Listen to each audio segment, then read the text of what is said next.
Salam, selamat sore, selamat berjumpa kembali dalam ibadah tengah minggu sore hari ini. Tuhan Yesus dalam kuasa Roh Kudus-Nya dan damai sejahteranya melimpah dalam kehidupan kita sekalian. Puji syukur, dan kita akan berdoa lebih dahulu. Bapa kami yang di dalam surga, dalam nama Tuhan Yesus Kristus, pada sore hari ini kami bersyukur karena diberikan kesempatan lagi oleh Tuhan dalam acara ibadah ini. Pada tengah minggu sore hari ini, mohon kemurahan-Mu ya Tuhan, melalui kekuatan kesempatan yang indah ini, Tuhan memberikan kami kesempatan untuk berbakti kepadamu. Dengan segenap hidup kami menyerahkan ibadah ini dalam nama Tuhan Yesus Kristus. Amin.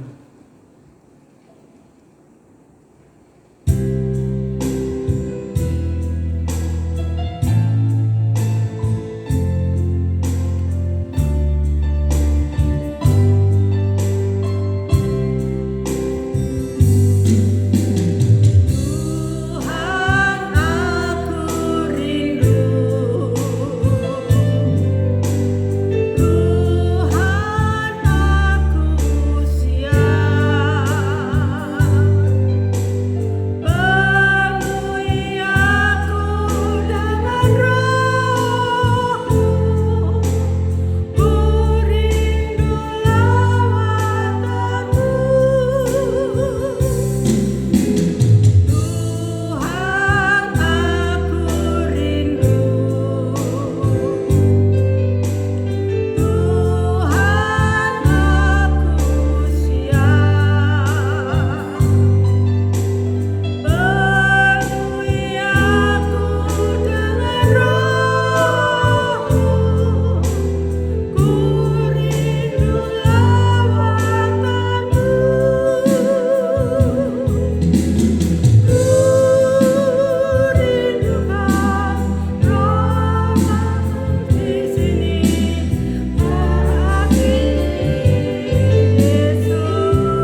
Mari kita berdoa.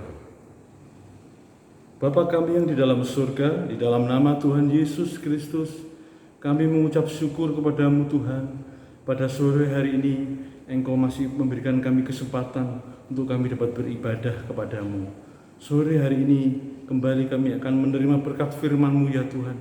Kiranya firman-Mu yang akan kami baca dan kami renungkan bersama menjadi berkat, menjadi kekuatan di dalam kami menjalani hidup kami ini ya Tuhan. Urapilah hamba-Mu yang penuh dengan kekurangan ini, dan kiranya hanya Tuhan Yesus saja yang dipermuliakan. Tuhan, kami persiapkan hati kami untuk menerima berkat firman-Mu di dalam nama Tuhan kami Yesus Kristus, Yeshua HaMashiach. Haleluya. Amin. Salam. Selamat sore Bapak, Ibu, dan Saudara yang dikasihi oleh Tuhan. Puji nama Tuhan, kita berjumpa lagi pada sore hari ini di dalam ibadah tengah minggu. Semoga kiranya kita masih diberikan kesehatan oleh Tuhan, ya. Kiranya damai sejahtera dari Tuhan Yesus Kristus senantiasa ada di dalam setiap hati kita. Bapak, Ibu, dan Saudara yang dikasihi oleh Tuhan, tentunya kita semua sepakat bahwa hari-hari ini adalah masa yang sukar. Firman Tuhan sudah memperingatkan kepada kita melalui Rasul Paulus di dalam suratnya kepada Timotius. Saya akan mengajak kita semua membaca firman Tuhan pada sore hari ini. Apa isi dari surat Rasul Paulus itu kepada Timotius mengenai masa yang sukar ini, saudara? Mari kita bersama-sama membaca di dalam 2 Timotius pasal yang ketiga, ayat yang pertama sampai ayat yang kedua terlebih dahulu kita baca. Ya, saya akan membacakan ayat ini. Bapak, Ibu, Saudara, silakan menyimak. Demikian bunyi firman Tuhan. Keadaan manusia pada akhir zaman. Ketahuilah bahwa pada hari-hari terakhir akan datang masa yang sukar. Manusia akan mencintai dirinya sendiri dan menjadi hamba uang. Mereka akan membual dan menyombongkan diri.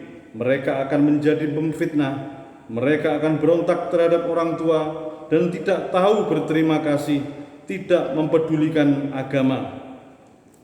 Amin. Puji Tuhan. Rasul Paulus memberikan kepada Timotius sebuah peringatan, yaitu tentang keadaan manusia pada zaman akhir, saudara. Kalau pada masa itu Rasul Paulus sudah menyatakan sebagai zaman akhir, ya, lebih-lebih sekarang ini kita tinggal di zaman ini. Antara zaman Rasul Paulus dengan zaman kita itu terbentang ribuan tahun, saudara. Namun nasihat firman Tuhan ini bukan hanya untuk mereka yang hidup di masa yang lalu, tetapi juga untuk kita yang hidup di zaman akhir ini, lebih-lebih kita, saudara, mendekati kedatangan Tuhan Yesus yang kedua kali. Firman Tuhan yang sudah kita baca, yang sudah kita ikuti pembacaannya, adalah suatu gambaran yang Rasul Paulus berikan kepada Timotius tentang keadaan moral manusia pada akhir zaman. Firman Tuhan membuktikan bahwa sepanjang sejarah manusia dari abad ke abad sampai dengan hari ini, manusia terus mengalami degradasi moral. Manusia tidak bertambah baik kelakuannya, tetapi bertambah jahat, saudara. Tentunya kita sudah memahami hal itu. Kita sebagai orang-orang percaya di dalam Tuhan Yesus, hal itu tidak menjadi hal yang asing bagi kita. Tetapi, saudara, yang perlu kita renungkan pada sore hari ini adalah bagaimana kita menghadapi masa yang sukar ini Karena kita masih hidup dalam dunia ini, saudara. Kita tinggal dalam dunia ini, kita tinggal dalam sebuah suasana yang seperti ini, ya. Kesukaran di mana-mana, banyak orang mengeluh, kejahatan di mana-mana. Timbul satu pertanyaan dalam hati kita. Apa yang harus kita lakukan? Ya. Apakah kita memilih ikut arus dunia ini? Ya. Kalau Rasul Paulus ini menuliskan kepada Timotius tentang keadaan manusia di akhir zaman, saudara, tentunya ini mencakup seluruhnya, saudara, semua manusia, termasuk juga orang percaya.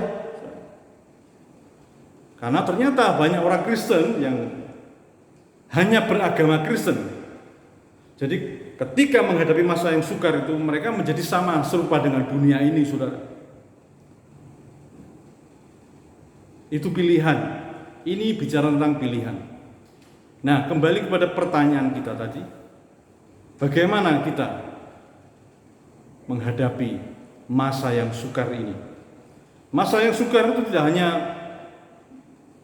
kita pahami sebagai masa di mana ekonomi sulit, pekerjaan sulit, penghidupan sulit. Karena memang kalau kita bicara tentang masa yang sukar itu general, ya saudara, suatu hal yang mencakup seluruh aspek kehidupan manusia dalam dunia ini.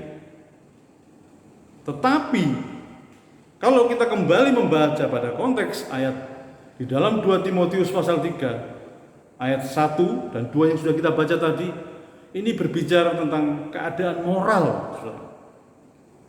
Jadi bukan bicara masalah ekonomi, tidak hanya itu saja, tapi memang nanti akan berimbas ke sana, saudara. Tetapi intinya adalah moral manusia itu, saudara. Kehidupan batiniah manusia itu, saudara. Nah, bagaimana kita sebagai orang yang percaya kita menghadapi masa yang sukar ini, saudara? Saya mengajak kita semua kembali kepada ayat yang kita baca tadi. Di situ ada dua hal yang pada ayat yang kedua dikatakan, manusia akan mencintai dirinya sendiri dan menjadi hamba uang. Ini dua hal yang terpisah dengan rentetannya tadi dikatakan mereka akan membual, menyombongkan diri dan sebagainya. Tetapi Rasul Paulus mengangkat dua hal ini terpisah dari yang lain. Sudah dikatakan manusia akan mencintai dirinya sendiri dan menjadi hamba uang. Yang terjadi sekarang ini seperti itu. Ada orang yang menganggap bahwa sebagian orang yakin bahwa virus corona atau COVID-19 adalah sebuah senjata biologis yang dibuat oleh orang-orang tertentu dengan tujuan tertentu, saudara. Tetapi itu juga bukan sesuatu hal yang bisa dipertanggungjawabkan kebenarannya. Namun bila kata itu benar, saudara, andai kata itu benar, maka sesuai dengan firman Tuhan, ya, manusia mencintai dirinya sendiri. Dia tidak peduli dengan keselamatan, tidak peduli dengan nasib orang lain, tidak peduli dengan keadaan orang lain. Yang penting tujuannya tercapai.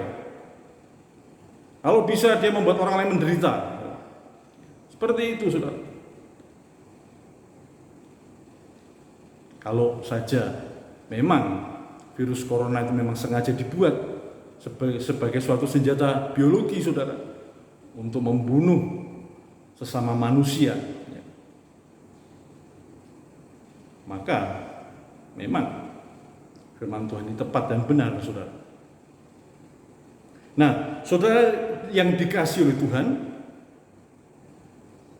bagaimana cara kita menghadapi masa yang sukar ini? Ini masih belum seberapa, ya. Virus corona atau virus COVID-19 ini masih belum seberapa. Mungkin saja ini masih sebuah awal dari nanti akan datangnya virus-virus yang lebih ganas lagi, saudara. Kita tidak tahu, tapi memang keadaan dunia ini tidak semakin baik. Ya. keadaan dunia ini tidak semakin baik, saudara. Baik, saya akan mengajak saudara kita masuk dalam poin yang sudah saya siapkan. Ya, bagaimana kita menghadapi masa yang sukar ini? Yang pertama, perkuat iman, saudara. Kita memiliki iman yang kuat agar kita dapat menghadapi masa yang sukar ini. Sebab kalau iman kita tidak kuat, saudara, maka kita akan goyah dan kita akan terseret pada perbuatan-perbuatan yang tadi sudah disebutkan oleh Rasul Paulus. Ya, mencintai dirinya sendiri, menjadi hamba uang. Mencintai diri sendiri itu bukan salah, saudara. Tetapi apabila itu terlalu berlebihan, maka akan membuat seseorang itu menjadi pribadi yang egois, pribadi yang mementingkan diri sendiri, tidak peduli dengan keadaan orang lain. Dan ini sangat bertentangan dengan ajaran Kristus.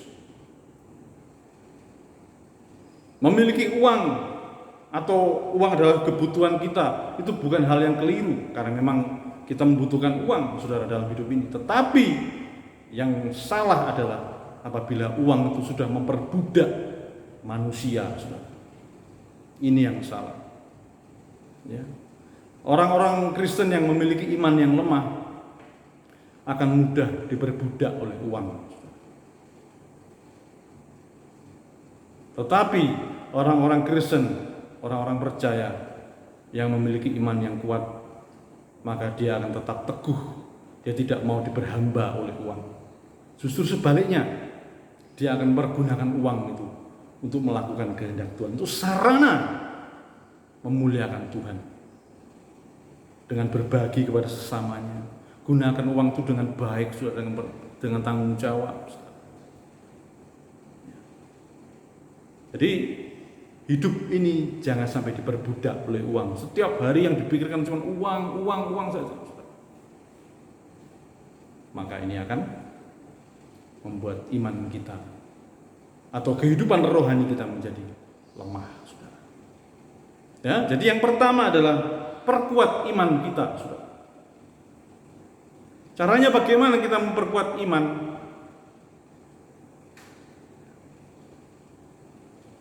Yakinlah, percayalah akan pemeliharaan Tuhan. Saudara tidak akan berkekurangan di masa yang sukar sekalipun seperti ini. Yakinlah bahwa Tuhan akan memelihara kehidupan saudara dan saya. Ini iman, saudara. Dan ini harus kita perkuat. Justru di mata, di pemandangan orang percaya, saudara, masa yang sukar ini berguna untuk menguji iman kita. Di masa yang sukar ini akan kelihatan mana orang-orang Kristen yang memiliki iman yang teguh, iman yang kuat, mana yang imannya tidak ada atau tidak punya sama sekali. Ya. Masa yang sukar semua jadi kelihatan, ya kan? Semua jadi kelihatan nanti. Jadi yang pertama yang harus kita lakukan untuk menghadapi masa yang sukar adalah perkuat iman, saudara. Yang kedua,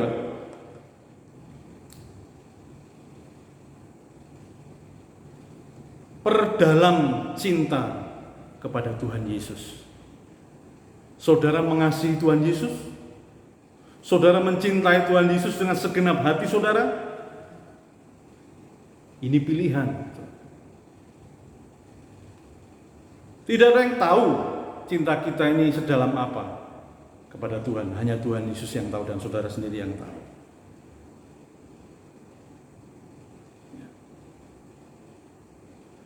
Apabila kita mencintai Tuhan Yesus dengan sungguh-sungguh, dengan tulus, maka apapun yang terjadi, saudara, kita mampu menghadapinya. Masa sukar sekalipun, penderitaan sekalipun, aniaya sekalipun, ya, seseorang yang mencintai Tuhan Yesus dengan segenap hati mampu melewatinya, saudara. Ya. Mari perdalam cinta kepada Tuhan Yesus di dalam hati Bapak, Ibu, dan saudara sekalian. Supaya apa? Supaya kita tahan menghadapi masa yang sukar ini. Ya. Kalau tadi dikatakan mencintai dirinya sendiri, ya, di ayat yang kedua tadi, manusia akan mencintai dirinya sendiri. Berlawanan dengan mencintai Tuhan Yesus, saudara. Kalau kita mencintai Tuhan Yesus, maka kita pasti akan menurut, taat, dan dengar-dengaran kepada firman-Nya, saudara. Tetapi apabila cinta kepada Tuhan apabila cinta kepada Tuhan Yesus itu tidak ada atau kurang, saudara, maka menjadikan seseorang itu menjadi pribadi yang nanggung, setengah-setengah, dan ini menyakitkan hati Tuhan, saudara. Ya, jangan pernah menjadi orang yang nanggung, saudara.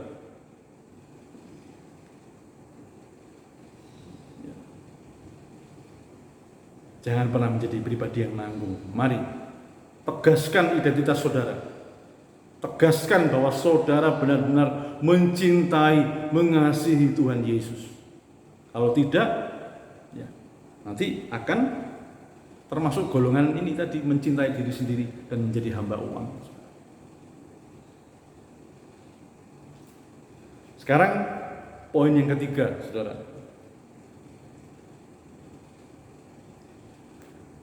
Perbaiki kelakuan.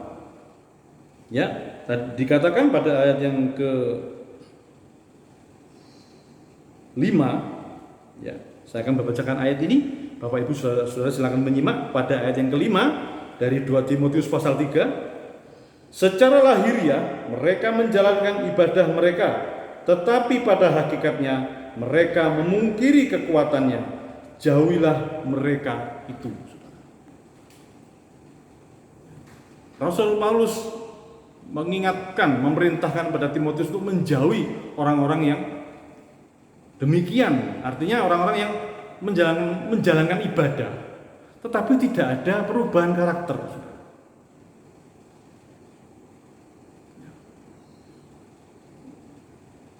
Jauhi, apalagi mempraktekkan hidup seperti itu, sama sekali tidak boleh, saudara. Kemudian pada ayat yang ke-7 dikatakan, yang walaupun selalu ingin diajar, namun tidak pernah dapat mengenal kebenaran. Ini kan aneh, saudara. Diajar mau, tapi nggak mau mempraktekkan apa yang diajarkan. Itu termasuk dalam kategori orang yang salah belajar, saudara. Orang yang salah belajar itu mau belajar, tetapi nggak mau melakukan apa yang diajarkan, itu salah belajar. Tetapi kalau orang yang belajarnya benar, ya, dia tidak hanya sekedar belajar teori, tapi dia mempraktekkannya, melakukannya. Nah, ini suatu rangkaian yang lengkap. Firman Tuhan ini tidak hanya teori, tapi harus dipraktekkan, saudara.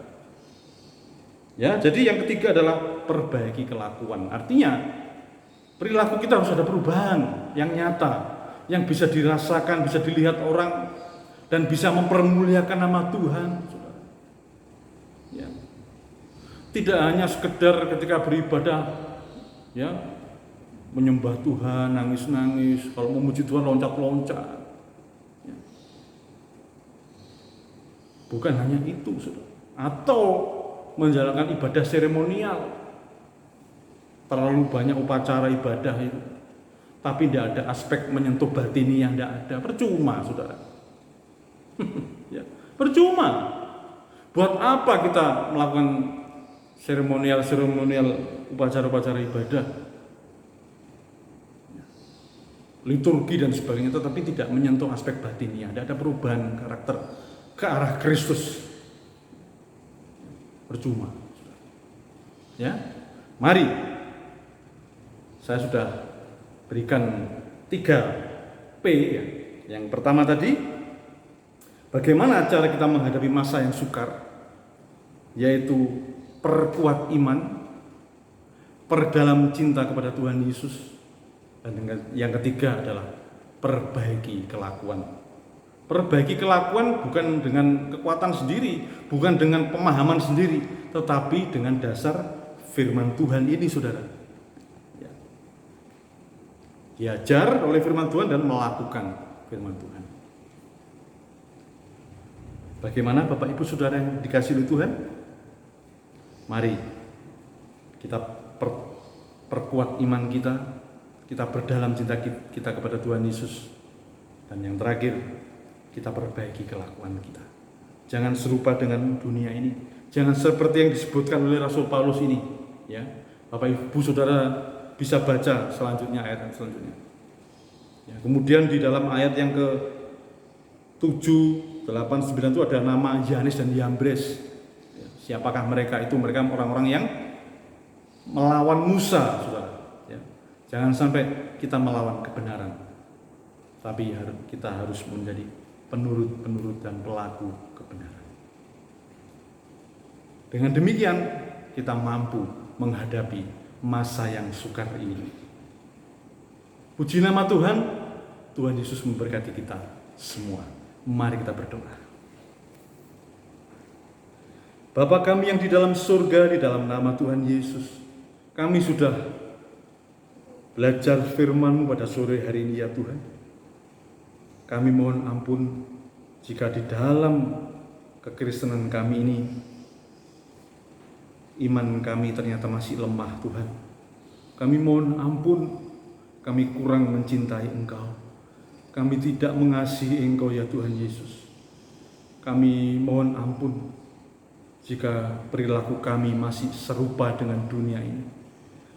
Kami bersyukur firman-Mu sudah menegur, mendidik, menasihati kami Tuhan, supaya iman kami kuat, supaya cinta kami kepada Engkau semakin dalam, dan supaya kelakuan kami, karakter kami diubah menjadi seperti karakter Kristus. Oh Tuhan, kami berterima kasih untuk firman-Mu yang begitu indah pada sore hari ini. Berkati kami semua yang sudah mendengar firman-Mu pada sore hari ini ya Tuhan. Kami yakin dan percaya yang sakit sudah disembuhkan dalam nama Tuhan Yesus. Yang lemah imannya sudah dikuatkan oleh Tuhan Yesus dalam nama Tuhan Yesus. Yang menghadapi masalah pergumulan hidup sudah diberikan pertolongan, jalan keluar oleh Tuhan Yesus dalam nama Tuhan Yesus. Terima kasih Tuhan, terima kasih. Tuhan, kami berdoa memohon belas kasihan-Mu supaya Engkau segera memulihkan negeri kami ini, Indonesia ini Tuhan. Bahkan kota di mana tempat kami tinggal. Pulihkan Tuhan. Singkirkan virus COVID-19. Singkirkan corona ini ya Tuhan. Dalam nama Tuhan Yesus, Engkau menjamah juga setiap mereka yang terkena, terpapar corona Tuhan. Jamah Tuhan, sembuhkan dalam nama Tuhan Yesus. Kiranya Indonesia diberkati oleh Tuhan, dipulihkan oleh Tuhan. Banyak jiwa-jiwa yang diselamatkan. Banyak jiwa-jiwa yang boleh mengenal pribadi-Mu ya Tuhan Yesus sebagai Tuhan dan Juru Selamat kami yang hidup. Terima kasih Tuhan, terima kasih. Akhirnya, saudara-saudara yang dikasihi oleh Tuhan, marilah terimalah berkat dari Allah Bapa, Sang Putra dan Roh Kudus, yaitu di dalam nama Tuhan Yesus Kristus, Yeshua HaMashiach, kiranya memberkati, melindungi, menyertai, memelihara kita sekalian dari saat sore hari ini sampai selama-lamanya. Haleluya. Amin.